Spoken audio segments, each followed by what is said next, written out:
Welcome to this video on quick filters. You can download the exercise workbook to follow along in your own copy of Tableau. Dragging a field to the filter shelf is an easy way to filter. But what if we want to be able to modify the filter selection directly from the view? If we right-click anywhere we see the subcategory field and select Show Quick Filter, the field is automatically added to the filter shelf and we get a quick filter in the view. We can edit the appearance and functionality of the quick filter by clicking on the caret to bring up the menu. Quick filters can be applied across specific worksheets or even all using the data source. Under Customize, we can control if the option to select all is showing, as well as those floating control buttons like Search, or we can even add an Apply button.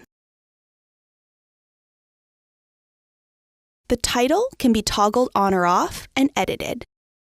It's often a good idea to put an action word in the title, something like choose a subcategory. Format brings up options for formatting the font and shading. For more information on formatting, check out the other videos in this section.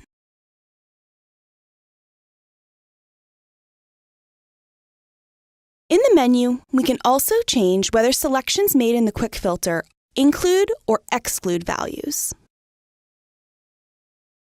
The mode or visual layout of the quick filter depends on what type of field is being filtered. There are a lot of options for discrete fields, including single value, multiple value, drop-downs, lists, wildcard matches. How the quick filter is laid out can impact things like space and interactivity on the dashboard. Drop-downs save space, but lists may be more intuitive to click through.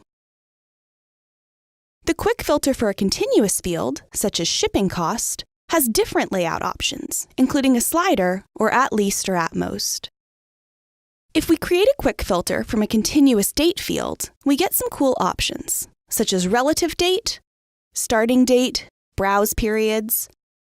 Picking a layout filter should be based on both the screen real estate and space considerations, but also thinking about how the filter will be used. The filter layout should mesh with the purpose of the dashboard.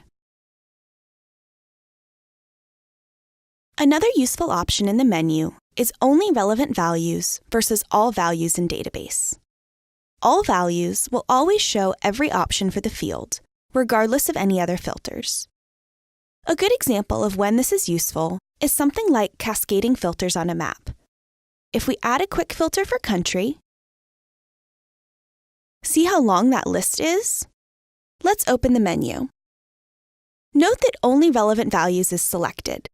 So, when we pick a market from the filter, the list of countries shortens considerably because it only includes countries for the selected market. Let's make this a drop-down. Note that the market filter collapsed. It only shows the relevant market to the country that's selected in the country filter. That's because the market filter is also set to only relevant values. If we want to be able to select any market at any time, we can go into the menu and select All Values in Database. Cascading quick filters are a great way to get interactivity into your analysis or to tidy up long lists of values to make it more intuitive for the end user. However, they do require more work for the queries back to the database and may impact performance. As a note, hiding a quick filter does not remove the filter. It's necessary to remove the filter from the filter shelf or from the menu of the quick filter. That's an overview of quick filters and how to use them. Quick filters are a great way to let an end user interact with a visualization. Do note, however, that excessive numbers of quick filters may slow down the performance of a dashboard or workbook. Thank you for watching this video on quick filtering. We invite you to continue with more on-demand training videos to learn more.